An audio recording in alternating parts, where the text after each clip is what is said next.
Hi, this is Marlene with Miami Ghost Chronicles, and I want to welcome you to another episode of Stories of the Supernatural. Whether you're watching a video or listening to a podcast, please like and subscribe to us so that you can get notification of when a new show is released. Links to videos or MP3 files can be found on MiamiGhostChronicles.com. Go to MarlenePardo.com for information on new book releases. I narrate several podcast series that can be found on major podcast platforms and can also be listened to via Alexa, Sonos, and other home systems. Look for Supernatural Storytime for scary storytelling, Nightshade Diary for classic horror and adventure stories, Stories of the Supernatural for interviews with different guests on the show. If you want to get noteworthy news about the paranormal world, true crime, conspiracy stories, and anything that is just plain weird, just visit Stranger Than Fiction Stories tab at MiamiGhostChronicles.com or find us on Blogspot. I want to thank you for being part of my audience, and I think you are all wonderful. Hi everybody, how's everybody doing? It's Marlene with Stories of the Supernatural. Everything good? Good. I'm good, except I'm running on generator power. It's a long story, but away we go. Anyway, besides that, number one, I want to remind you to sign up for the newsletter. That's number one. Number two, I hope you're tuning in for the news, the paranormal news, eerie.news. Okay. Number three, because I know some people have asked me, what about the chicks? I had one of my hens hatch 6 chicks. I lost one of the chicks, but I've got 5. And it's really weird because I had 2 hens that co-opted the nest, and they're both raising them. All right. So I've got 5 chicks, 1 naked neck. Yay. And the other day I went to a nearby feed supply place, which shall remain unknown. And there is such a demand for chicks that when I got there, all their bins, they have these big metal bins, which are usually, they've got all the different breeds of chicks or whatever. There was, how's this? There was 11 chicks left. And this other lady came and I said, how many are you going to take? And she said, I'm going to take 3. I told the kid, the guy that was attending us, I go, I'll take the rest of them. They're blue Andalusians. Beautiful chickens. I've never had that. I have one that I think, one of mine is already a mixed Andalusian. But yes, because I think everybody's getting the message about, I think I need some chickens for eggs. All right. So yeah, so I'm gonna get some videos or movies of the 5 that we hatched here, and also the 8 Andalusian chicks that I've got with the heater lamp in my shed. Yes, never a dull moment here in Chicken Kingdom. But anyway, guys, let's get on to the good part. And the good part has to do with who is the guest today. Now, this gentleman has been here before, but it was a few years ago. His name is Kyl Cobb. Now, he has traveled to sacred sites across the globe, encompassing 59 countries. He's been able to encounter many of the world's mysteries firsthand, from Egypt to the jungles of Guatemala. There's scarcely a pyramid in the world that Cobb has not climbed or explored. He has spent time in the homes of shamans and watched the Mayan sun death rituals as a welcomed guest. From presidents of countries to impoverished villagers in the Middle East, Cobb has been honored with a chance to embrace their lives. With each adventure, his understanding of the universe has changed, and according to him, quote, many people dream while they sleep about unknown exotic places. I've always believed that the dreams I have in waking moments are far more useful. Without these waking dreams, I could not see the magic and mystery that surrounds me. If I can see the possibilities, then I can realize them, end quote. Having studied 22 different religions over a decade ago, Kyl Cobb was called to enter the field of paranormal investigation unexpectedly. A young lady needed help, commented Cobb, and when someone asks for your help, you do what you can to try to help them. Back then, my first team of paranormal investigators didn't know what we were doing. We got lucky, and the impossible found us. Over the past few years, he has come to be regarded as an international specialist and lecturer on the history of demonic cases from around the world. Often speaking to beyond capacity crowds, he's developed a reputation for discovering the hidden truth behind many of the world's top supernatural events. Often, Cobb's reputation has been earned by revealing perfectly natural causes behind the hysteria. Yes, I remember. I remember our last show. How are you doing, Kyle? How are you doing today? Let me bring you on. I'm doing great. What's the line? Money, nothing, and chicks for free. I'm telling you, you know what? I've never forgotten the interview. I never forget my interviews, but I remember because in our first interview we discussed the Bell Witch, Mhm.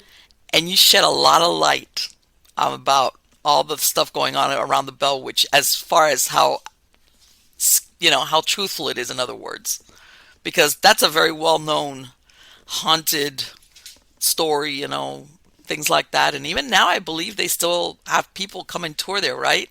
Oh yeah, it's a big tourist trap. Of course, they make more money off the rat than they do off the Bell Witch tour. Well, you know what?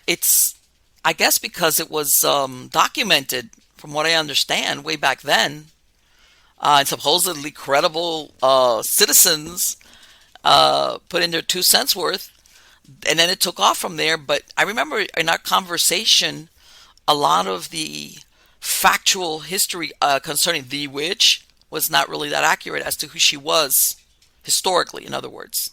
Right, and the punchline to the credible documentation. Um, to get to the punchline on the Bell Witch story, uh, there was a thing that went on in the 1880s and 1890s called the Liars Club, and it was played by newspaper people all over the U.S. And the way you won was by telling either the best life of the day, or the week, or the month, or the year. And he a figure like back then it was, let's say, quarter arbitrarily. So the best lie of the day, 5 cents. The best lie of the week, 5 cents from everyone who got that was playing. And then the best lie of the month, 5 cents for every week, for every. So Can you imagine? it was a lovely thing that newspapers played, and that the reading public was in on it. Now, with this place into the Bell Witch, there's a little place called Clarksville, Tennessee, and it had the Clarksville Tobacco newspaper. And that newspaper, it's been going since the sometime in the middle 1800s. The gentleman who owned Okay. the Clarksville newspaper wrote the first entry of the Bell Witch for the History of Tennessee book. And so that story, that Bell Witch doesn't have any kind of death or really anything going on other than talks about this entity. Well, what makes the Bell Witch famous now, though, was a gentleman named Martin Van Buren Ingram wrote a book, and that was the Bell Witch. And it supposedly went back and documented the history, and he tells it in 3 parts. It's like, here's the history, and if you don't believe the history, here's the double secret diary that no one ever will see. And if you don't believe Wow. either Yeah. of those, the third section is letters from people that are dead that you can't possibly confirm the story with. Yeah. And Conveniently so, huh? these guys lived in the same tiny little town. And so there's a lot of evidence to say that they conspired to create the Bell Witch to win the prize. And there's actually some Sure. contemporary evidence to say they actually won for that year, both the year that the Bell Witch got in History of Tennessee and the year that Van Buren Ingram. So, I'm one of the few people banned from going to the Bell Witch tourist trap. But You are? oh yeah, I wonder why. I'm grata because my book and my collection. So, you know, it is what it is. But Deep six, the money, the money making thing. It's like, what? Get him out of here. I, Of course. cows. I'm a historian first and foremost, and I Hmm. don't care what the truth is. I just want to know what the truth is and share it. And that's just been a guide Right. that I've had since I was. Well, it's like everything. Sometimes, like you said, something gets retold enough times and it becomes fact. And then anybody that could say, no, that wasn't it, has passed away. So that's it. It becomes the truth. Right. And there's just a lot of we talked about it before. There's just historical holes.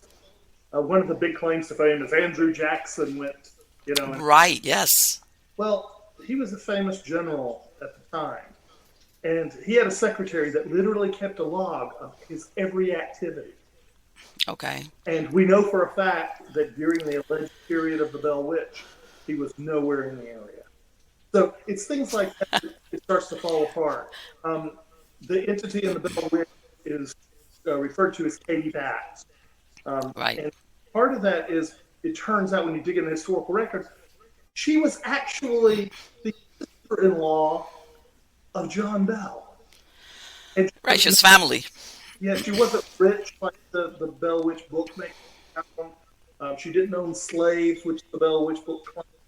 As a matter of fact, they were such a close family. She went out to Adams, Tennessee, that's where it is now. But she went out there with the Bells because they were all family. And it just happened when they got there, shortly after arriving, her husband was trying to pick apples in an apple tree and fell and broke his back. And so Okay. he was an invalid. And so they had no money at all. And the Okay. whole kind of rivalry that Martin Van Buren Ingram puts in his book actually came about because John Bell was a bad man. John Bell Okay. was the main figure of the Bell Witch that allegedly was killed by the enemy. John Bell was a slave trader. Oh, wow. He had to flee to Tennessee because there was an allegation that he murdered someone in North Carolina. And Okay. the family had to basically flee. And Okay. part of the deal that they worked out. So this character, this family, all of them move out there. And eventually John Bell gets into an argument with Katie Batts' brother over Okay. and part of it has to do with a deal to sell the slave that then the owner could, the one that was buying it, the brother of Katie Batts couldn't afford to pay it. So then John Bell tried to charge what's called usury. He tried to pay a penalty. Okay. And that was prohibited. They Yeah, were, right. That was against the law. Yeah. yeah. Well, not only was it illegal, but it was also against church. And so Mm-hmm. he was tried in the church, and they found him not guilty. Then he was criminally charged, and because of the criminal charges, the church reversed it and reversed the decision. So John Bell, there was a legal issue that went on. That's why the Bells were never buried on church property, and that's why They weren't. none of the Bells were buried on church property because they were excommunicated. Let me tell you something. That's a big deal. Back then, that was a big deal not to be buried in consecrated ground or hallowed ground. Wow. They were excommunicated. Everybody? Well, the family was, but the immediate family, Right. which means their children by virtue of that are excommunicated. Yes, right. That annulled any kind of baptism or membership into the church. Oh, wow. Yeah. And the other thing I'll just say about the Bell Witch, I keep wanting to say tourist trap because I'm programmed to do that, but the Bell Witch experience area, the cave, that's about half a mile from where the family may have lived. Nobody really knows where the family's house was, contrary Okay. to what everybody says. About 100 years ago, they actually tore down the cabin and lumbered it, and it was used to build one of the Bell children's houses. Right. House eventually burned down. So that's it. Yeah, and they don't even know where the actual graves are, other than now there's an artificial place that's been. This is where the graves are. These are the marks, but there are no bodies under there, and Right. That's just a memorial that was set up by the family years later. The original gravestones would have been wood, and that wood long. That's it. That's gone. And so it's all gone. So the tour, when we talk about like the tour thing up there, what really the linkage is, it was on the Bell property, but they had almost 200 acres. Everybody originally was granted 202, but Bell got because the Red River cuts it off. Okay. So they didn't get quite that, but so it's still a property, but honestly, it's too far away to have really been practical as like a cooling cave, which is a theory. But it was a Shawnee Indian cooling cave, and there are Shawnee artifacts that are found there all the time. The last time I was allowed to be in the cave, I actually found a Shawnee arrowhead. Really? The grave that's in it, if you actually go to the tourist thing, is stolen from about a mile away, or removed, shall we say. Okay. It's not native to the cave. Okay.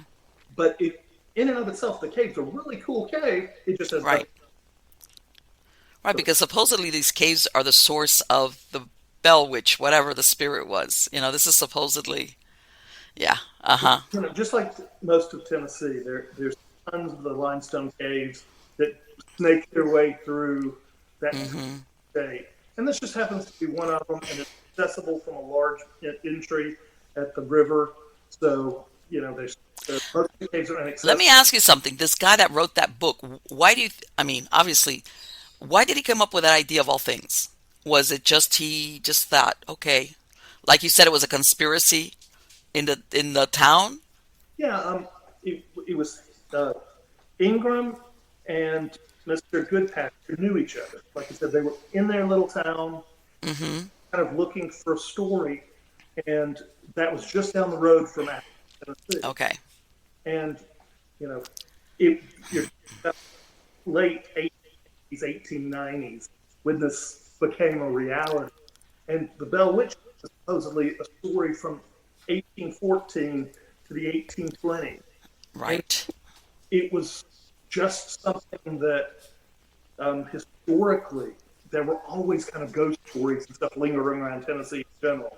They just gave the ghost story a face. They gave a location. Sure. Someplace just down the road. So it was, for them, it wasn't that hard to come up with. Right. It's like, the real fact. If we're going to tell a whopper, let's tell a really big one. Yeah, and the best thing about telling a lie is you use little bits and pieces of truth. Yeah. And there was still enough known about the people that lived in Adams that they knew the names. Right. Some, were still there. They also would have had access to the church's excommunication record. Okay. And so I think that's one of the reasons why, if you look in the Bell Witch book and you look carefully, there's lots of names specifically given in there. You're a Mason, there's also lots of Mason jokes and things built into it. Okay. So, again, it was another wink, wink, nudge, nudge to kind of sell the book and to sell the lie.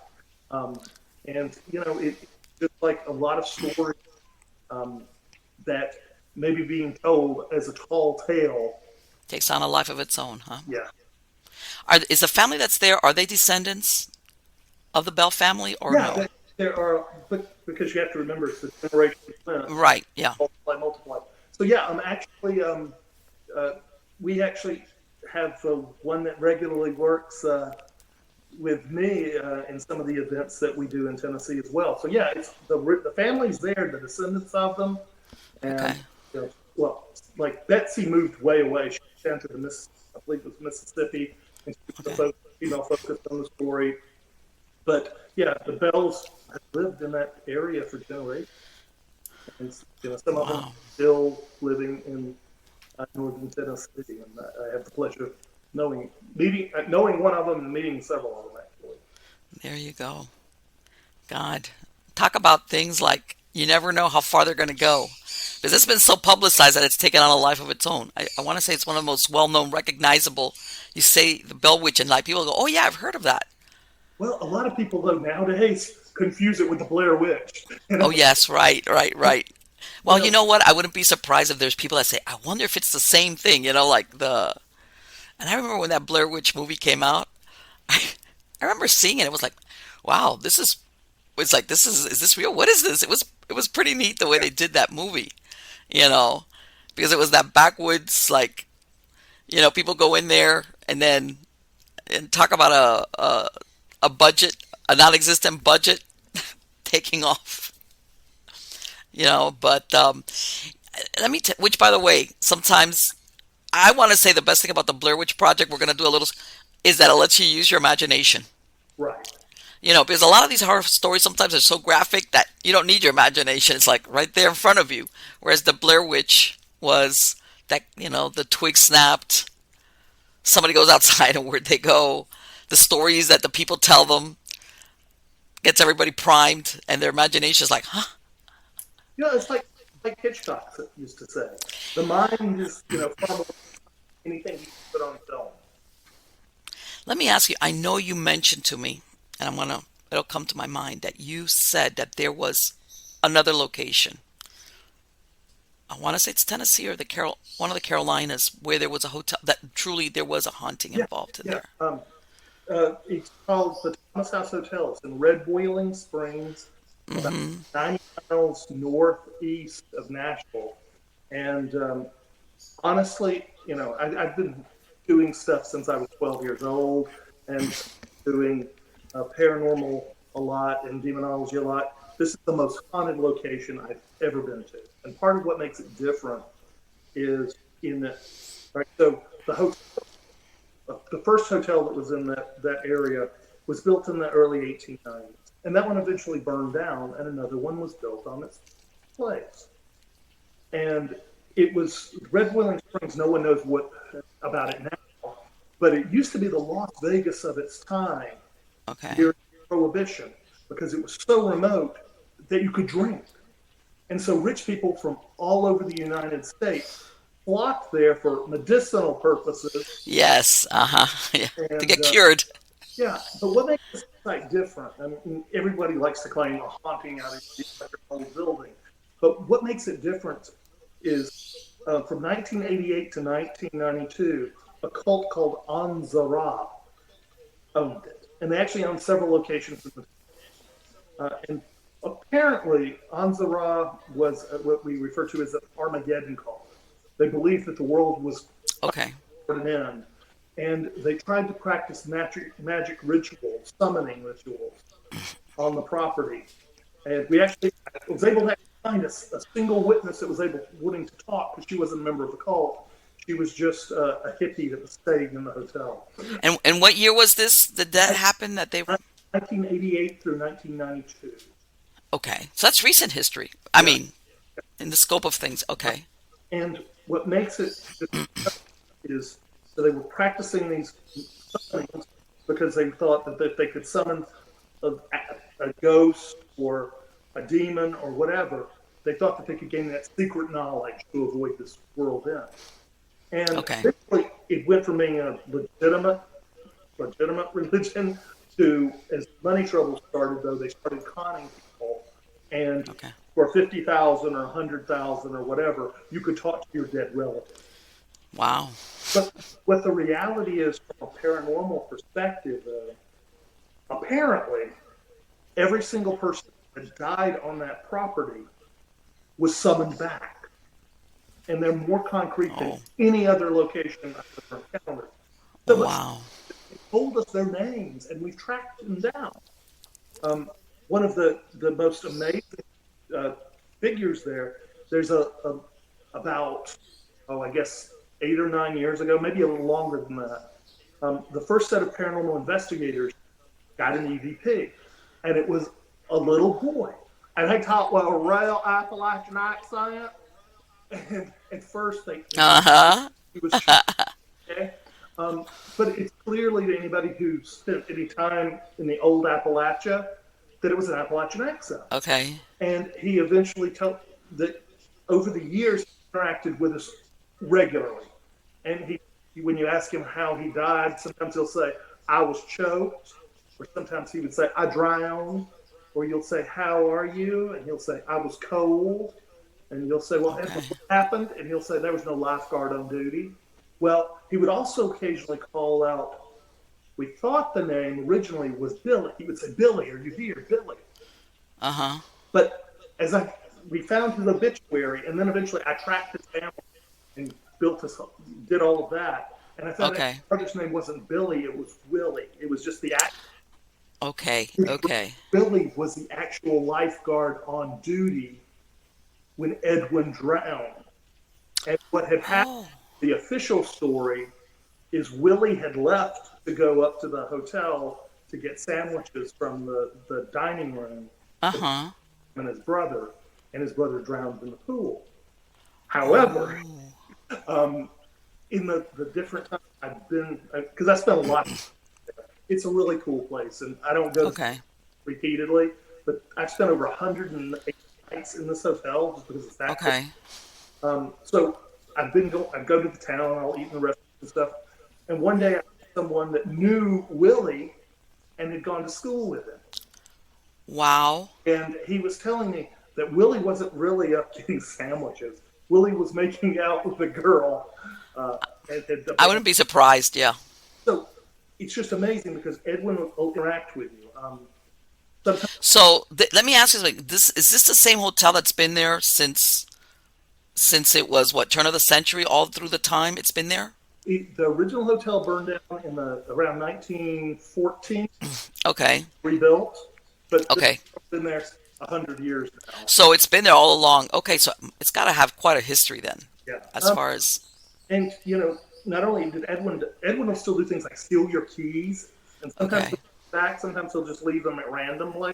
I even had that happen live when I was doing just a broadcast live, just because I was in the hotel by myself, where my keys were missing, and then at the end of the broadcast, I'm like, well, I'm going to put my stuff up, and I went and pulled up the bag that had been in a locked up case and had nothing to do with keys, and my keys came out. So he likes to do stuff like that. There's another apparition, and he was 7 years old when he died. There's another little apparition, a female, a little girl, and the owners of the hotel, and that's what, if you Google, that's the ghost that'll say, it's Sarah. It's Right.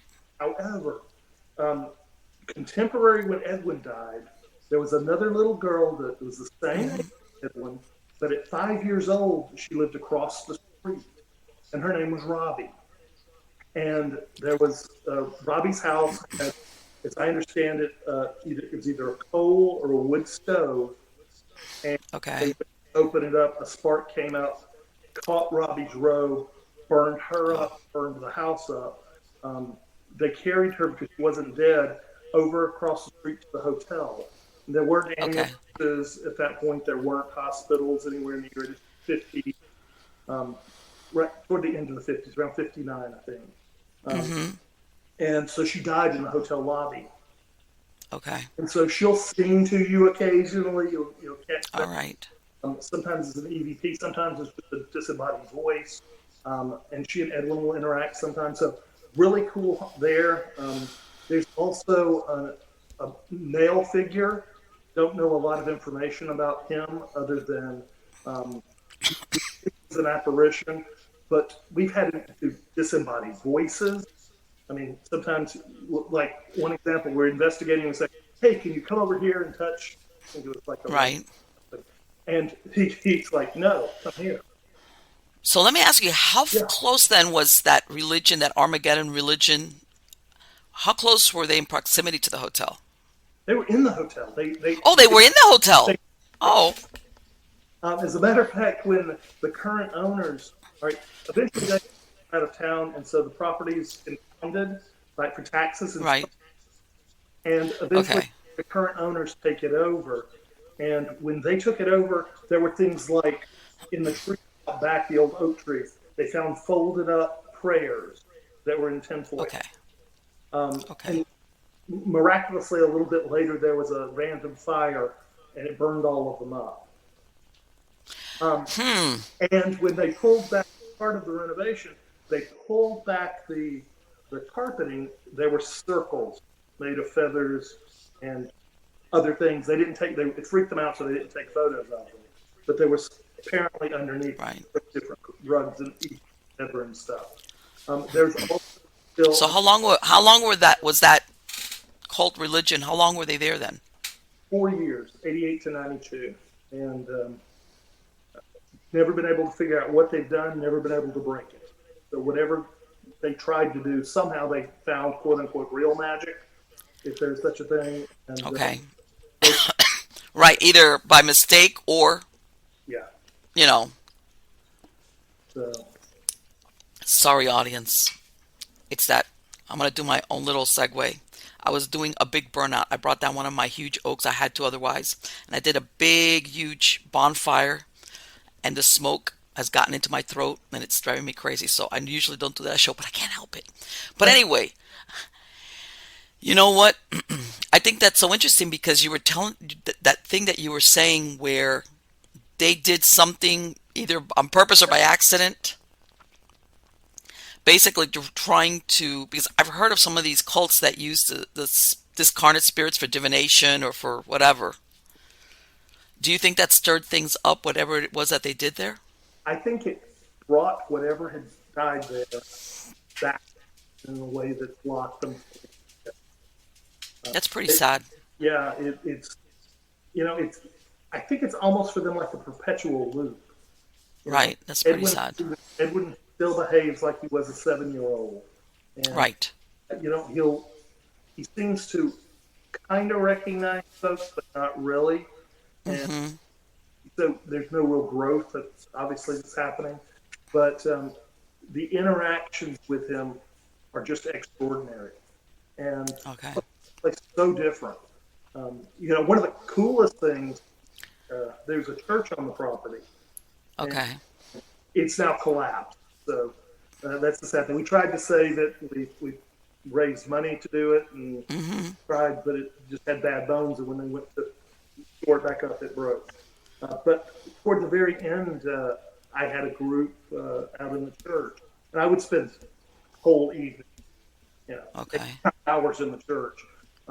One night I had a videographer with a night vision camera, high res in there, and we actually had a group of tourists that were with us that night.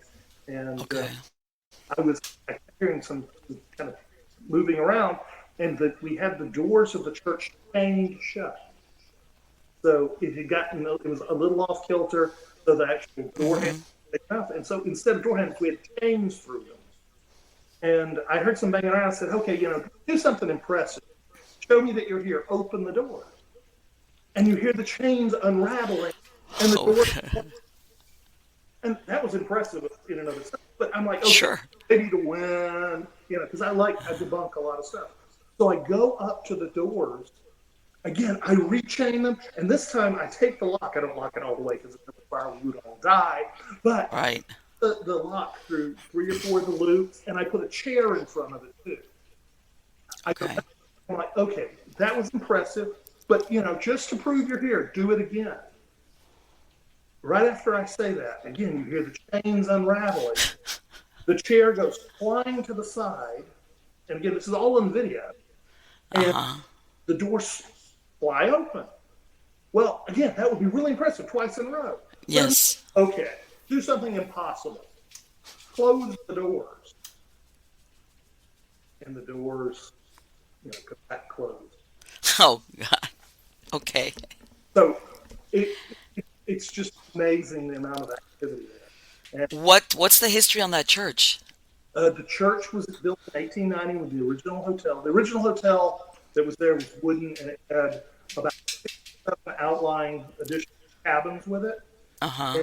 And, it was originally a church that was Presbyterian and transformed. One of the legends that can't be proven or hasn't been able to be proven was that a preacher got caught either stealing from money or diddling one of the parishioners' wives. Uh-huh. As a result, killed himself. We can't Okay. confirm that, and part of the reason we can't is because this was the church. I guess the modern term would be a chapel of ease, which Yes. the priest or the elder would rotate, and so Yes. have necessarily a fixed elder for long periods of time. Mm-hmm. It gets lost. And I've even contacted the presbytery there, and they can't. Right, right. People don't realize that those chapels of ease, it's not like, how you have a certain either a vicar or pastor that's assigned to that church. Those chapels of ease were, like you said, transitional, just to, if you lived out in the middle of nowhere so that you could have religious services. That is so interesting. So thankfully, I guess your videographer didn't throw the video thing at you and run out. He had left the camera running. He wasn't actually. All of this activity unfolded with the cameras running. What do you think? Who do you think, or what's your feeling about who you think it was? I don't know. I really don't. I think we had a lot of activity that was religious in nature there. Okay. Time, just to see if we would get a response. Originally, when I first started going there 12, 13 years ago, it was still looked church because it was still being rented out as a church for whatever denomination. Mm-hmm. And so if we actually got up on the altar front or the raised stage where Right. the would stand, we would get a lot of extreme activity. Okay. Over time, it devolved, and they were using it more for storage. And at that point, like tongues music or playing any kind of non-Presbyterian type religious Okay. would get response. So Really? there seems to have been a religious connection, but I don't know the really. Yeah, that's where I was going with that. Do you think it was somebody that was attached to the church? But from what you're saying, yeah, if they were reacting to something like that, chances are there was some tie-in. Yeah. And we know that between.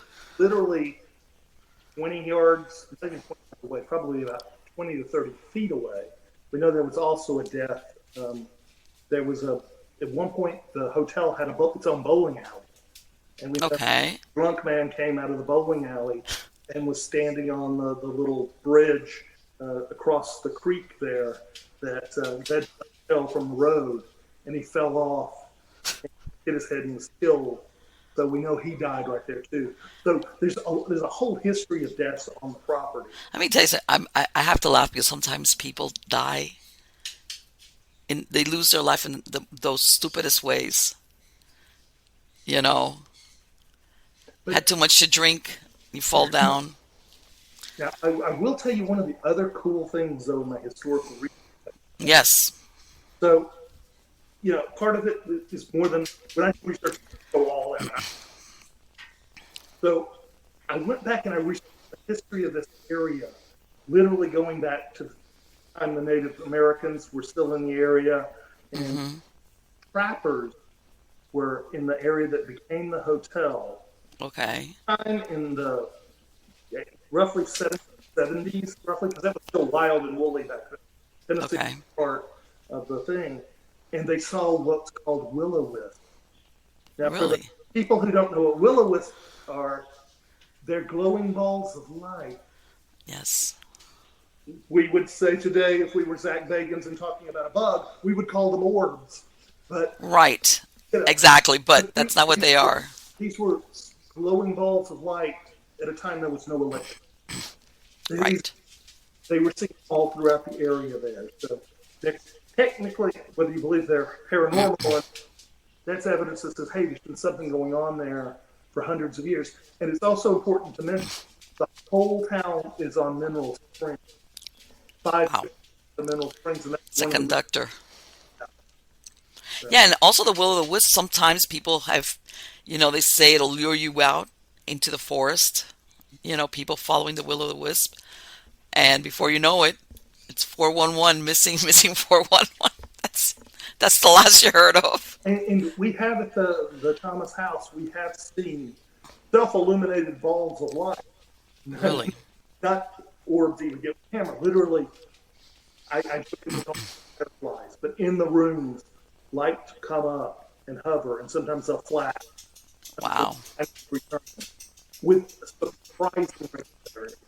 And again, Right. In other words, it's producing its own light. photo of it's something the naked eye sees happening. That's incredible. That is incredible. Because something that produces its own light, because, you get the stories about orbs or specks of dust and insects, etc., etc. But something that produces its own light is not a speck of dust or an insect. That's very interesting. That is very interesting. And in that part of the country, you hear about, I want to say there's something also, I want to say it's in Beaufort. Same thing where there's a light that's seen and people have tried to catch it. The Indian light, they call it. Right.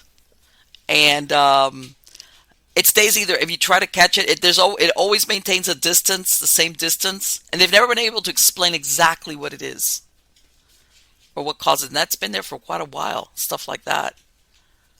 That's to me, that's incredibly. Now, I know you worked on demonology cases. Yeah. What's been happening with that? When the world ended back in March of 2020, Yes. everybody lost their freaking mind. Yes. The cases spiraled just because people Really? where going, they were collectively losing their minds. Yes. Yes. Mm-hmm. But at the same, couldn't travel to help them. Usually, when I get cases, one of the things I do is I work with a lot of paranormal teams all over the world, and I get all over. So the first thing I will try to do is I'll try to find a local paranormal team that can go and do a field. Is something really happening? What's the observed stuff going on? Is this person on drugs? Is this person, etc. And that's one of the things. Unfortunately, COVID made that really difficult because so many of the paranormal things that existed prior to COVID all went away, or stopped operation temporarily, and many of them never came back. That's actually been a real problem because there have been some cases that I couldn't get a field evaluation. I do my best through it and to screen them because generally, if I do an interview with folks, I can figure out pretty quickly what is and isn't. But it's still good to have on the ground. But those cases come and go, and as you get calls, you have to address them. With need, I will jump in a car and head or fly or whatever's needed to go there, and those just never stop. Right, and I've spoken to other paranormal investigator people in this field, and they've said something, whether it's because people were cooped up or whether because of the stress or the friction of worrying, God knows it was enough to worry about, that there was a spike in paranormal activity, including darker stuff. Yeah, but, most of the time, I've been doing this a long time. I started kind of this road when I was 12 years old because I had a professor that wanted to teach us alternate religions and ancient religions and how to read Greek and Latin. I spent my life studying ancient religions, and the concept of demons was just part of it. Back then, it wasn't field work; it was religious studies. And what most of the time when a case comes up, 99.9% of the time, it's not demonic. It's either a perfectly natural cause, or they've watched one too many episodes of the being possessed on TV. Or I know. I used to tell you almost based on the phone call and email traffic that week who was the guest star on Supernatural, what demon is featured in a major motion picture, what demon is in a TV show. I mean, it was that profound. I mean, it was that predictable. Right. It's what is it? It flows downstream from the program. What's the cases? Even then, once you eliminate it down to that 0.1%, then most of those still aren't demonic. Most of those may be something that's like paranormal. And I've got one of my puppies here, so they may be photobombing. No, okay, they didn't. Don't worry about that. But even then, it wasn't something that was demonic. It could be a malevolent paranormal entity or paranormal event that's misinterpreted. And that's part of the whole triage. It's figuring out what do they really have going on. And even with that, it's the amount of true demonic cases is still very, very, very tiny. Every once in a while, you get something that makes that spectrum. It falls into that. But most of the time when a paranormal team, we've got a demonic entity. No, you probably don't. I'm sorry. Did you hear? Did you hear that? I found out about it. I said that went under the radar for me. That the boy that William Peter Blatty based his book on. Yeah. It was a boy. He died in 2020. It turns out that at the time that the book was written in the movie, he was an engineer at NASA. Well, he had already retired. He actually is the guy who invented. No, I know. This guy was really smart. Yeah. He's the reason we could go to space. Right. The heat shield. Space program. And, I actually, because my first paranormal book, 9 years ago, whatever, my I actually outed him in that book. That was the first You did? Yeah, it had ever been in a book. I said, this is the guy. And I didn't do the part of the original research. There was a great magazine that in the 70s had actually made the connection, but they couldn't prove it. Well, Right. I was able to take their original connection and actually get verification and talk to Right. and people who knew him. And so I was able to the first time. And so he wouldn't do it. I tracked him down. He wouldn't do an interview because he was living his own private life. Well, I heard that that this hung over him his entire life. Because obviously, but besides that, he was an engineer at NASA. But besides that, it was like that he was the quote unquote the haunted boy. Yeah, but And he didn't want anybody, even in his personal, anybody to know that about him. well, and there's a considerable amount of evidence if you look at the case really in detail that it really wasn't a possession. No, I know that. I was looking at some of the information, Yeah. and when you look at everything put together after the fact, because one of the priests, one of the Jesuits, also kept a diary. And when you look, and everybody's passed away, that's the thing. All the priests that were involved passed away. He passed away in 2020. When you look at everything together, you kind of realize, I don't know what was going on with him, and he had some personality issues going on. Yeah, he would torture as a child, according to his best friend, the next door neighbor.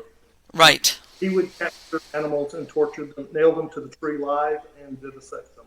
That to me is like that's very disturbing. He would also do things like he had befriended a junkyard dog, and when the neighbors, he would invite friends over, right? Hey, Right. he would be under the house space where you could look out through the vents. Mm-hmm. He would sit in the yard, he would stick them and have the dog attack them. Right. In other words, he would sick the dog on the. I heard one time that he even did it to a kid that was supposedly his friend. He did. He did. Which to me, I'm sorry, but that's a very dark. And when I read that, because I heard that his mom she was religious. His dad was not that much, but his mom was, and his grandmother that lived with him. And this is what I thought. She was the aunt. Well, no, there was a grandmother living in the house. The aunt is the one that was also a spiritualist, that she died. And Tilly, the one that they said introduced him into the Ouija board and everything. But you know what I was thinking? I'm thinking, what if this mom is seeing all these things about her son that are very disturbing? And in her mind, she's thinking she's being influenced by the dark force, the devil, because she's seeing it through the lens of her religious beliefs. Because from what I understand, she was the one that they sought out after they went to their, I think it was Lutheran, how they ended up with going to the priests. Yeah, he went to psychiatric evaluation first. Right. And they couldn't, they found he had some problems, but this was also a long time ago when we weren't Right.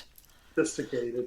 And, it was that people, hey, maybe Right. And I'm thinking, I wonder if this mom pursued it with the Jesuits because to her, these disturbing facets about her son's personality, yeah. she didn't put it to maybe a behavior disorder. She was looking at it as in Satan or something like that. Well, one of the fascinating pieces of the whole thing, we hear about Father Bowden's diary. That's the next story, but there's a second diary. Okay, And right. the deal is, anytime an exorcism occurs, there always has to be multiple priests involved. And one of the things, protocol of the Catholic Church, is that exorcism is only supposed to happen in the church. And they did it in the hospital. They did Part it of in it. the hospital. They did it in the nunnery. They did it in the aunt's house that flew us. So they broke a lot of protocols as part of it. But the fascinating thing is, part of the test is to have knowledge that you should have. And in Right. this ability to quote unquote speak other languages. No. Mm-hmm. Well, Father Baptist, I spoke Latin to him and he spoke it back to me. The alternate diary says Father Bowden spoke Latin to him and the boy parroted it back. Mimicked him. Yeah. And Yeah. it turns out that that was one of apparently his natural abilities. Sure. That he had not a photographic mind truly, but a close to that point. Close to that. Brilliant.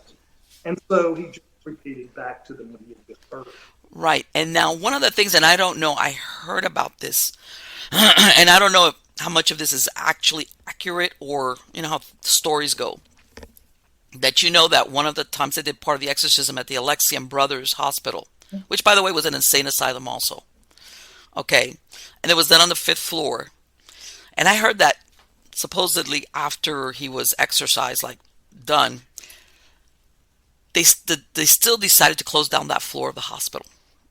Yeah, but that wasn't, one doesn't necessarily cause the other. Well, no. To me, I was, okay, if he was exorcised and it's all done and over with, why would you need to close down a whole floor? Well, my understanding, that's where I think folklore has been. Okay. Is that wasn't the reason the floor was being closed down in the first place. That was the reason that they did the activity in that floor was because it was going to be shut down. Oh, okay.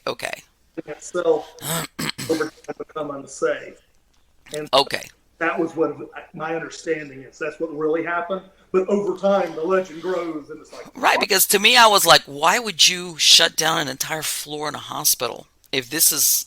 And I heard another part, and you tell me what you've heard, that supposedly in 1978, they were renovating that floor, and they found one of the diaries of one of the priests there. I have heard that, and have not been able to confirm it with contemporaneous However, it's entirely possible.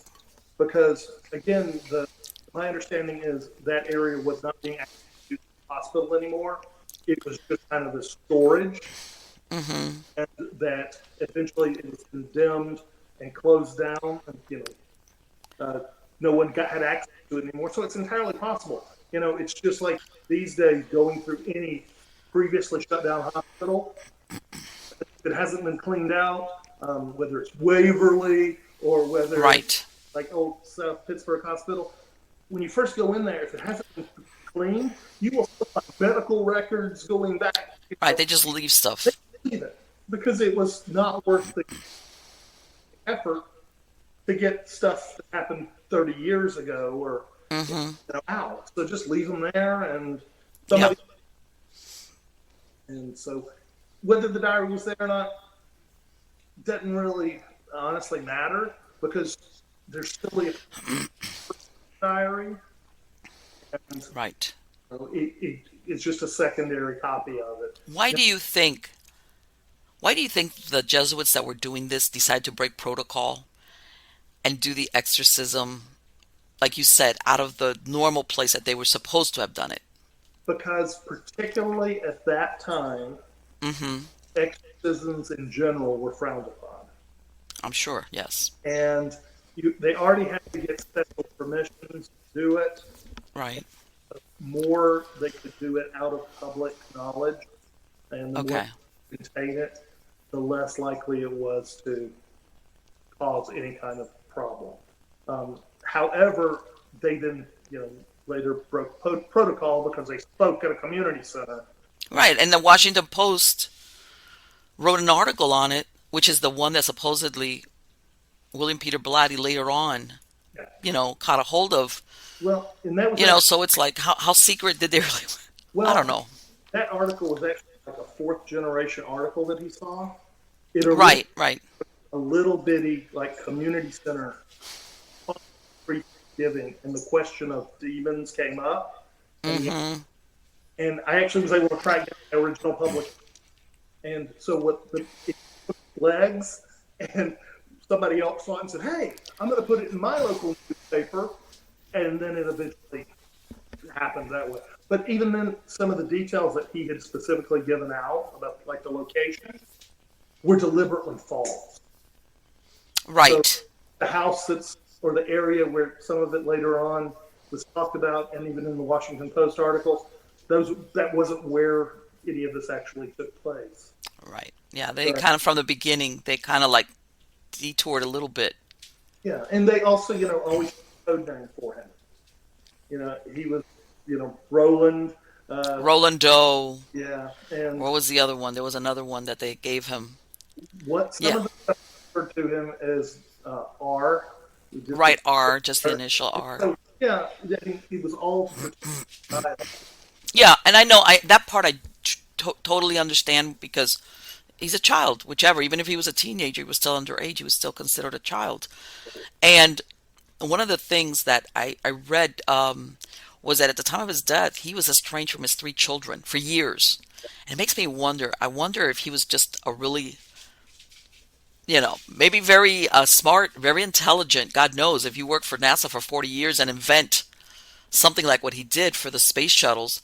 But I wonder if there was, like you said, that personality that was torturing animals. That's a very disturbing part of somebody's. But you see that so often where you have the genius paired with very disturbing personality flaws. yeah. It's hard to judge the adult man based on what they did in their youth sometimes. Sure. There were this whole experience changes people, and also life. If you go from the primitive, time he was a child through to the space age, and until the world has changed so much. Oh, absolutely. For so people that sometimes embrace it. What the dynamics were with them and the children. I like to think the best, but you just never know. You never know what's going on. They're going to reboot the Exorcist trilogy. Yeah, They're going to. I don't know why they're going to do that. I don't know. Believe me, I saw that against my mother's knowledge. I went to see The Exorcist when I was 13.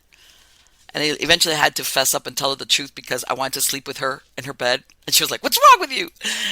And eventually I had to tell her the truth. But that movie just... I went to Catholic school for 12 years, okay? And I remember what a big deal it was that everywhere people were like flocking to their churches. All right. Thinking, they were going to... I mean, it really caused so much. And I'm thinking, why do they want to mess with that? It's like, okay, everybody was traumatized by that movie back then. I mean, we're jaded now by comparison as far as, the movies that you have nowadays. But back then, I think people were more innocent. How can I say that? The audiences. And I think that's why everybody walked out of there kind of wigged out like, whoa. But yeah. And I was like... come on, Hollywood needs to stop doing these redux things. It's like, well, the only movie I can say that I liked the redo of wasn't the Hollywood redoing. If you saw the movie Emily Rose, yes, they did it.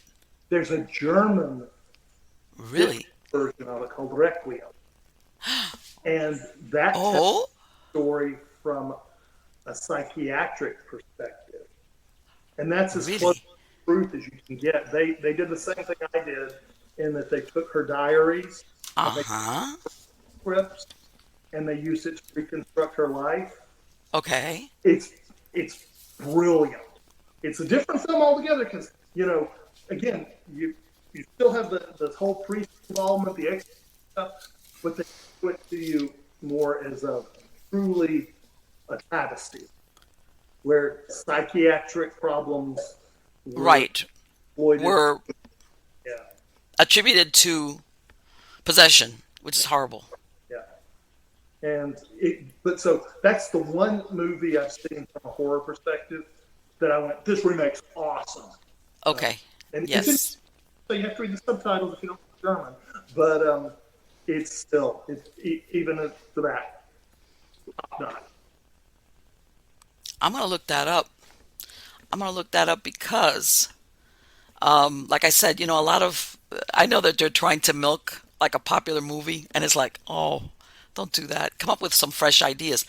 Let me ask you, since the other day I was researching something because I was writing a little article on it. This is a movie this is right before William Shatner went into Star Trek. He did a underground cult film called Incubus back in 1966. Okay. Supposedly, everybody with a few exceptions like William Shatner and somebody else, horrible things happened to them.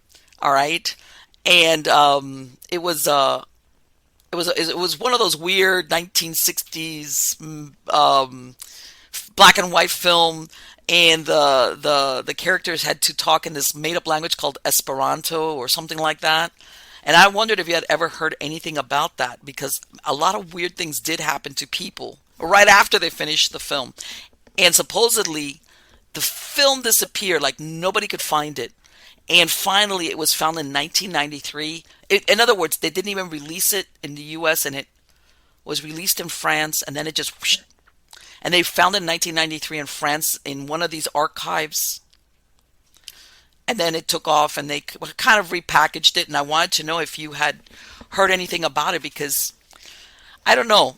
Do you think there is any validity to these movies, whether it's The Exorcist, The Omen, whatever, this one, that deal with occult?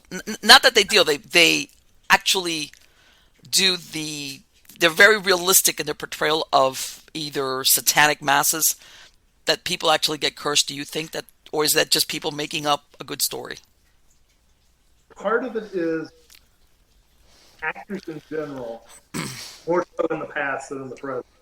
Right. Actors in the past were always very supernatural or superstitious. Right. So there was that feel, but then also add to it, a lot of times, particularly in the older films, they took great care to make the sets feel as part of the cast, right? To give them the feeling. That's why, for instance, the Spanish version of Dracula is so much scarier than the Bela Lugosi, because when the Bela Lugosi was filmed, it was during the daylight. But when the Spanish version of it was filmed, it was at nighttime. And Right. it gave that ambiance, the darkness, the feel. Sure. And I think that's part of it. Part of it is also because press agents love to be able to say, hey, and when we filmed this, there was something haunted going on. Okay. To give hype to the movie that would otherwise fall flat. And then there's also such coincidence. We talk a lot, I'll just use Tutankhamun, the curse of him, as an example. Right. So they go into his tomb, and then, quote unquote, everybody around them dies. Except Howard Carter. And, all the newspapers were carrying that story all over the place. But, part of it, we know that there were natural moles, but most of them were coincidental. And, it becomes a better story when you're writing newspaper story. They'll say, hey, there's a curse because this person died. What did they know about Hillary Clinton? Right. It's one of those things that it sells newspapers, and it sells the story. So I think for the most part, most of that is just hype. Every once in a while, one will film on a location that may actually have something going on. Okay. But, historically speaking, paranormal events aren't almost never responsible for people getting in, people dying, or, for example, you remember Jane Mansfield? You know how she died, that very horrible, violent, under the thing, and right before that she had done those pictures with Anton LaVey, and everybody was like, oh my God, that supposedly Anton LaVey had cursed her then boyfriend and told her, hey, stay away from him, and because she didn't pay attention, she got decapitated under the truck. That kind of deal. It becomes hype to sell newspapers, right? Story. And, it's even worse these days because you have so many shows on TV that are just dedicated to entertainment, and they want to do whatever they can to grab attention. Sure. Oh, It's one extra commercial break or that one extra mention on some other network. Hey, right. All the better. So there's less reason for them to want to be legitimate. And paranormal, contrary to the TV shows, doesn't happen every day, all the time. It's not a better basis, and way too many horror type movies have claimed some kind of paranormal link to it. Even some paranormal movies, some kind of curse. But the only ones you can give credit to are the one where John Wayne filmed in the desert right after the atomic bomb and everybody got cancer. That was a real thing. Right. And obviously it was like, man, talk about a bad decision. Yeah. So, most of the time, though, it's all just hype, unfortunately, or fortunately. Right. Because sometimes, it makes you wonder, and the reason why I ask is not that these people on the set or the producers or whoever they were trying to summon anything maleficent. It's just like you said, they were so well done as far as the backdrop and the atmosphere that they actually were able to conjure something, which is why all these bad things have started happening to people that were part of the cast or even behind the scenes. Because I heard even in The Omen, you remember with the first one with a little kid, a bunch of stuff happened to a bunch of people. Again, make it coincidental, hype the story, sell the movie, and make millions. Yeah, something like that. Yeah. These days, it's even. They got 3 movies out of The Omen, I think, wasn't it? Like 3 movies. Yeah, you're absolutely right. But also, I consulted on a movie that came out a few years ago that was so bad, I had taken off. They said, Kyl, give us a treatment of an exorcist. We make it real. Tell us the story. And I presented it to them, and they're like, this is too expensive. We can't do this. We need a cheap version. Poor man's exorcism, please. Yeah. So, that's funny. Hollywood's Hollywood. It's all sure entertainment, and you can't really believe what you hear in the room.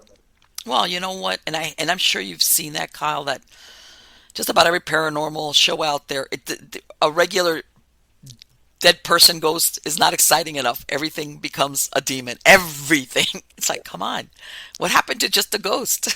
It's all cyclical. We go through the whole apparition, then it becomes demonic, then we go to craft, and then it kind of paranormal dies off for a little while, then we go back through the cycles again. And right. Exactly. You can really trace it back through history, to at least the beginning of the radio age, if not earlier. And, even things like everybody talks about shadow people. Well, the shadow people didn't prior to a radio show. And, literally the way people describe the shadow people today is exactly the way they were described on the radio show. I actually got a copy of it, and, it's funny how something in pop culture just gets embraced, and we don't know what sources, and it becomes part of what's paranormal. And what are they described exactly in that original version that you listened to? It's the same thing? They are these mysterious people from an unknown place that go and basically try to kidnap these individuals. And it was, the name escapes me right now. I think it was Tales for Suspense. I think it was the radio show. But it was, so impactful. It was a syndicated. So it was broadcast all throughout the Ohio River Valley and up into New York. Okay. And back then they didn't really necessarily do them live. They would do it live in their local area, but then they would take tapes and they would send them off. So it got played to a huge audience. Right. And so that just became part of culture. But those same kind of things are why, for instance, if you ask paranormal investigators, why do you use a K2? Why do you think EMF is part of a paranormal experience? They're all like, I don't know. Or, but you look back through history, it was radiation before it was electricity. Right. And that's because we didn't understand how radiation worked. And so they were running around with Geiger counts in the 40s and 50s. And then look at it, and all of these concepts have just kind of become part of the quote-unquote collective knowledge with no real reason for it. Right. And a lot. And a lot of the equipment, I was doing investigations in the 90s. When I tell everybody, when you had to develop film, you actually had to pay to develop film, as in pre-digital. I said, none of these things, contraptions that you see nowadays, were in use. And now everybody uses them because, of course, to capture proof, you need the this and that. You spend more time fiddling around with all this equipment than actually observing if you got anything. Absolutely. Yeah, powers of observation are a big thing. And, you know, back then it was a question of being still, camera, and a recorder. Yeah. And even back then when you had, before there was cassettes and then we went into digital, the little Radio Shack digital recorders. Yeah. And that was about it. And your eyes and your ears and your body, because a lot of times the human body, if you attune it the right way, you will feel when something is going to manifest. Right. When you've done it for a while. And I'm not talking about a cool breeze that makes, gives you goosebumps. Your own body gives you like a heads up, like, hey, but you can't be running around trying to that camera, the FLIR, and then this one with a. Yeah. Oh my God, the batteries ran out. Anyway, Kyl, thank you so much. It has been absolutely wonderful to talk to you again. Are you working on any project, any book, anything? I am. I actually am writing 3 books parallel, which are related to each other. Are we an overachiever or what? Well, okay. This is the hardest project I've ever embarked on. Wow, I would say. About 10 years ago, maybe 12 years ago, I wrote a history book for my hometown. I wrote 2,000 pages worth of history. While I was doing that, I discovered a paragraph in a neighboring newspaper talking about a con man stealing this girl's money. Okay. And so I researched it, ended up finding out this guy had traveled the U.S., had married, at that point, 8 women, had his own sex cult in New Zealand. And, Holy... died 3 or 4 times. It was amazing. But I wrote that for the history book and published it for my hometown. And then about a year ago, people kept asking me, Kyl, when are you going to turn this into a TV show? Right. Okay. And I was like, well, never. But I kept thinking about it. And so I decided to write a full-blown history book. And so the history book's written. It's about 250 pages. Okay. Amazing stuff. This guy Okay. had photographic memory, and he was in the 1880s, 1890s. Well, started in 1870. 1870 through 1917. He marries approximately, we don't know for certain, about 17 different women. Steals their money. He was on a presidential campaign. He was going to be. They wanted to make him the first senator from North Dakota, but he. Are you kidding me? I don't know. Story. He founded this cult in New Zealand that was powerful. It put the Catholic Church out of business, and he's just an incredible figure. When he finally went to jail in Australia, the judge took him to prison and said he was the most dangerous person he had ever met in Australian history. So he's sentenced to life. 7 years later, he talks his way out of it. I was gonna say he didn't serve a life prison, did he? Because you could tell. It's just incredible, this guy's story. I am writing but then I got told, if you write a history book, a TV company or a movie company can steal your history book and not pay you a penny for it because it's history. And that was what MGM, or when they did the whole Conjuring thing, that was the basis of the Conjuring lawsuit, is you couldn't get royalties because it's history. Oh, really? Because of that, it made that if you're going to do this as history, you also have to write a fictionalized version of it. So, okay. Second book, and then to make things even far more screwed up, while I was researching this guy, I literally was reading thousands of newspapers in New Zealand. Okay. I found out he paid a stenographer in his cult to translate transcribed one of his sermons every week, and they printed them in a newspaper. So I then went and I retranscribed from horrible, horrible copies. I retranscribed 120 of this guy, and they're all over the place. He'll take a common Christian concept and pervert it into his own twisted religion. It's amazing. So tell me, he died of old age in his bed? Huh? Did he die of old age in his bed? Well, sort of. In 1917, he's 19 years old.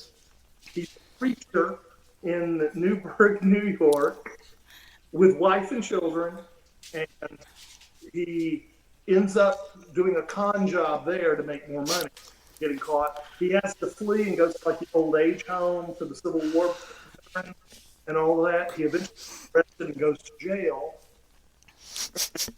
While he's in jail, he apparently, they find out that while he was on the lam, so to speak, he married 3 other women in there, and he's in his 90s, and stole their money. He goes to jail, and while he's in jail, they find him not guilty twice. He convinces the jury that he can't incredible. be guilty of any of these crimes. So then they still hold him in jail because one of the last women he married is trying to get him brought. And so they do a writ of habeas corpus, had him transferred to Delaware where he married her. And the day she comes to do her testimony, he dies of a heart attack. So really, it's like he got away with a lot of stuff, huh?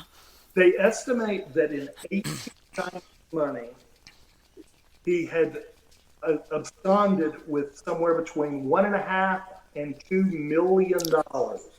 Oh my God! Today, that would be about between 30 and 45 million. Yes. What a con man! But they're charmers, though. That's why they're so good at what they do. You don't realize it. So that's your 2022. Are you gonna be publishing it this year? Yep. The history book's done. The book of sermons is in edit. They're painful because I kept them in the Australian spelling. Wow. And okay.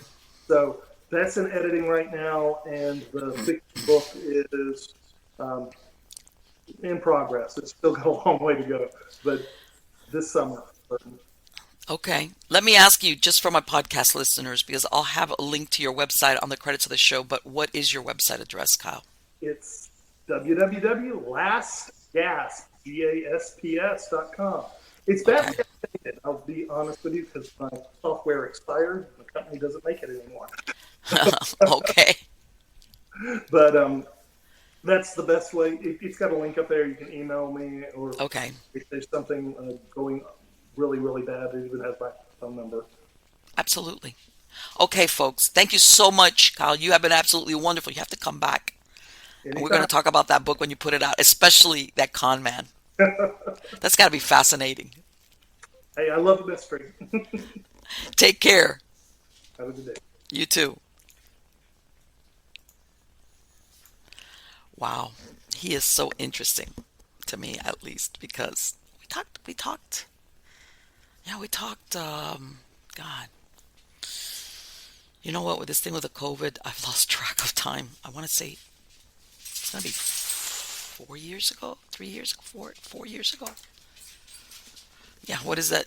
Time flies when you're having fun, and even when you're not. Well, anyway, because I know some of you might ask about this, I want to tell a story. This article is going to be published on my blog, Stranger Than Fiction Stories. But on that movie Incubus, I thought it was really unusual. This is before William Shatner becomes Captain Kirk on Star Trek, 1966. All right. There's a guy, last name, I want to say Leslie Stevens. He wrote or produced or something, The Outer Limits. Remember, this is a big 60s show. He decides to do this underground film, shot in black and white, in a made-up language called Esperanto. I'd never heard of this, but it's like an amalgamation of like if you decide to make a language now, whatever. Somebody had that bright idea. They even had subtitles. But anyway, the whole premise of the movie is about succubus, incubus. The incubus, there's a black goat, and supposedly there's this town where people come to get cured, and one of the succubus, she gets tired of seducing and basically dragging to the perdition corrupted men. She tells her sister, which is another succubus, no, I want the challenge. I want to take a moral man or a good man and corrupt him. And of course, who is a moral guy? William Shatner. But anyway, that's the gist of the story. Very dark, 1960s, underground, blah, blah, blah. All right. Shortly after the production wraps, there's a guy named, he's Yugoslavian. His name was Milos, but his Milos Milosevic. But he was, you know how people would make up star names. He played the part of the incubus, all right, which in the movie is also portrayed with a black goat. I mean, really, really dark stuff. During this time, he had been dating. He was married in 1964. While he's married, he starts dating Mickey Rooney's fifth wife. Okay, who he had 4 children with. They had been married in 1960, and by 1966 they had 4 kids. The Rooneys were busy. But anyway, Mickey Rooney and this wife, Catherine, she was I think a minor actress, something like that. They were separated. And in the interim, Mickey Rooney goes off to the Philippines to do a film called, I believe it was Ambush Bay. He comes back in December, finds out that his wife has taken up with Milos, which happened to have been a friend of the family for like a year. All right. Mickey is like, files for divorce. And then he supposedly goes into the hospital because he's trying to, he gets some type of intestinal infection from being in the Philippines. And supposedly, she goes to see him, and she's like, she was even willing to, tape record him, the whole thing. Bottom line, when she gets there, her and Mickey have this reunion, and he kind of convinces her, let's try it. Let's try to work this out. Let's make it work. So, she goes back to home, and she has a couple of house guests, including Milos, who's staying there. And she's kind of telling him, look, I'm going to try to make a go of this with my husband. He's the father of my children, blah, blah, blah, blah. He tells her, takes her to the bedroom, locks the door. The house guests, they're like, okay, whatever, they're doing their thing, whatever the case. And later on, they were saying that he didn't seem to be upset about it. Cautionary tale. Next day, one of the house guests, a woman, I cannot remember her name, says, wow, this is really weird. I haven't heard from them. I haven't seen anything. Goes to the room, unlocks the door somehow. Goes in and finds that. Turns out this guy took Mickey Rooney's .38 caliber pistol, shoots her through the jaw, then shoots himself in the temple. Now this Milos, guys, is the guy that had just played the incubus in the movie, The Incubus. The movie had just wrapped like months before. Okay? As a matter of fact, I take that back. I think the first victim was in the movie. The character that William Shatner plays, he goes to this town with his sister. Again, she's supposed to be virginal. They're supposed to be like 2 brother and sister, not corrupted.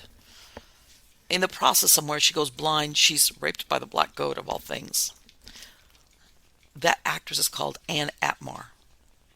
Within weeks, I want to say, of finishing the film in October of 1966, she kills herself. Unknown. Why? Very pretty, beautiful woman.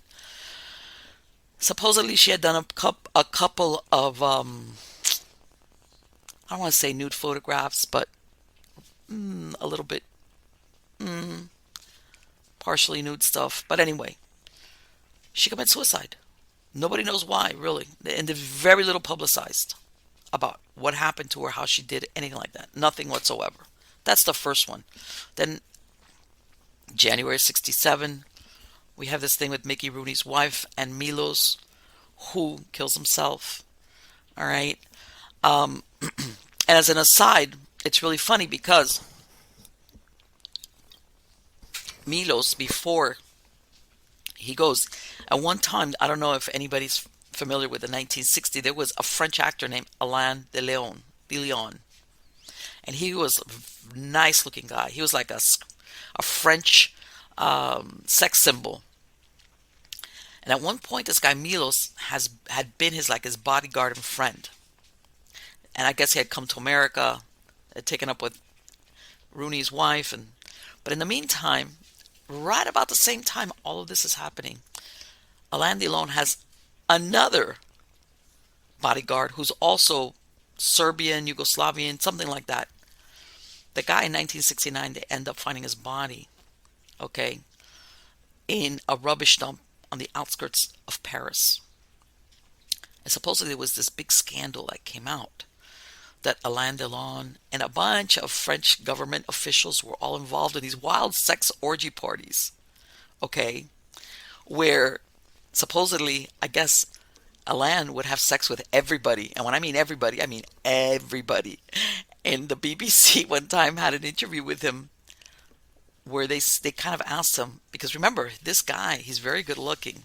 As a matter of fact, he did a couple of American films and Western films.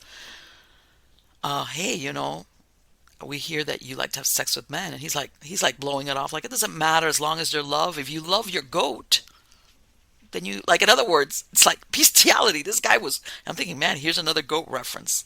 So that was like really weird, you know, how things like that happen. But anyway, that's a whole nother story. Fast forward to 1968-69. Shortly after they wrapped the film, Leslie Stevens, his production company had to declare bankruptcy. He divorces one of the stars that played one of the succubus. His marriage goes belly up. Then in like 1968, the other succubus is what was her name? Was another actress. She had been doing a lot of secondary actress, but been around. Evelyn, I can't remember her, Haby or something like that. I can't remember her name right now. Beautiful woman. Died when she was 99, by the way. She had been married to an author, last name Haby, Habe. They had a daughter. They had divorced. This one daughter, Marina, okay. They sent her off to university. She had just gone into university, I think, to Hawaii. She comes back to LA to spend the New Year's, the holidays with her mom, who had been one of the succubus on the film. The story is she goes to a party with a young man, yada yada. She comes back home, drives herself back home, even though they had gone out together. And somebody sees, like, in other words, somebody kidnapped her basically when she's pulling into the driveway of her house. And I want to say, like, the day or 2 days later, they find her viciously killed. I mean, horribly killed. They dumped her body off Mulholland Drive. And at some point, as of right now, they never determined who killed her. They believe that it was the Manson family. Because as a matter of fact, not too long ago, back then, they had discovered another girl's body who had been, same thing, like 60-something stab wounds. When I say killed, it's like horribly killed. She was unknown for many, many years. And I think a couple of years ago, they finally, I don't know if it was a DNA or how, they finally identified her as a tourist from Canada. She was killed right about the same time and in the same method as Marina Haby, or whatever, how you pronounce her name. So they're thinking both of them were victims of the Manson family. This is the area where these people were running around in the late 60s. And then another weird tie-in is that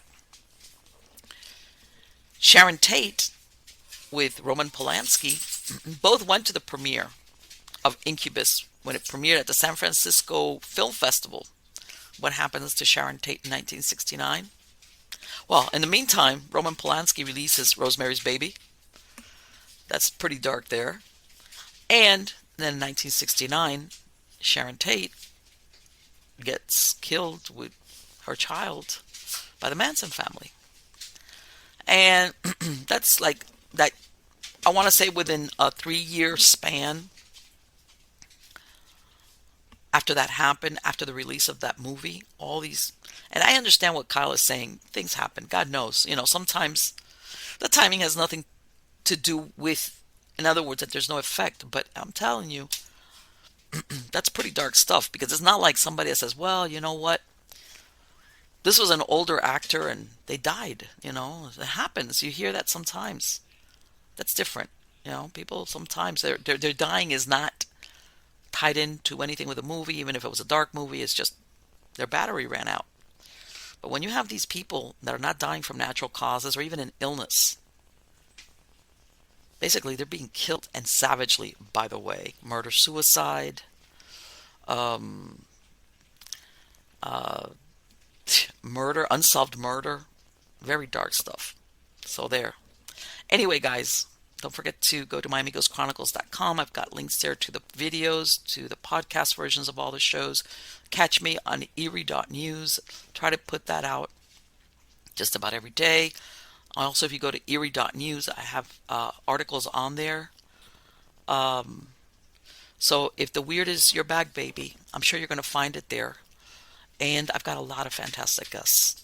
Come back, and I'm sure you're going to find that a lot of the weird stuff we talk about is really interesting. And again, and I'm going to repeat this,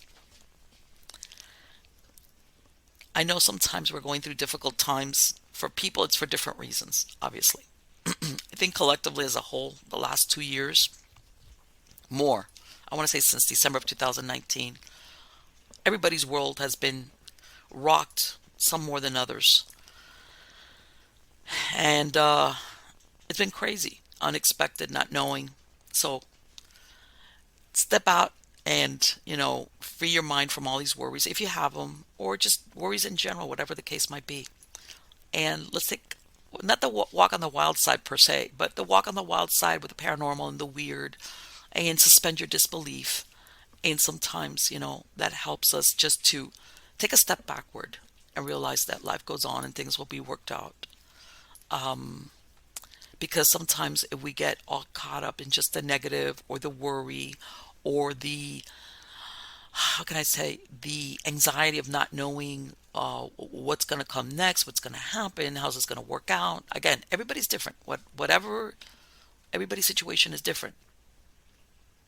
Step out with me and let's just talk some weird stuff. Listen to some weird stuff. Listen to me interview weird people or weird subjects, whatever. Like I said, suspect your disbelief. And I'm hoping that's just going to help you feel a little bit better and help you cope a little bit, because that's all what it is. Day by day, guys, day by days. So please join me next week. I look forward to seeing you. Take care.